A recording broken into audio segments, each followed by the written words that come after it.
продолжает свою атаку. И вот здесь можно напороться на ответную.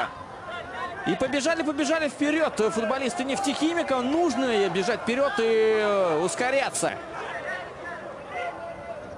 Налево. На дальнюю штангу удар.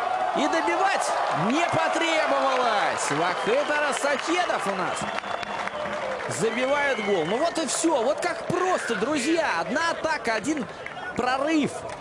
И счет на табло уже 2-1. Ну и смотрим, вот он свежий. Парвижон Марбаев стремился вперед в атаку. Уридия делает передачу. Ну и добивать этот мяч уже не потребовалось Руслану Галиакберову. Его партнер Вахит Арсахедов забивает гол. 3-й гол в этом сезоне. Но вот раззабивался под конец сезона. Енисею отправил мяч он.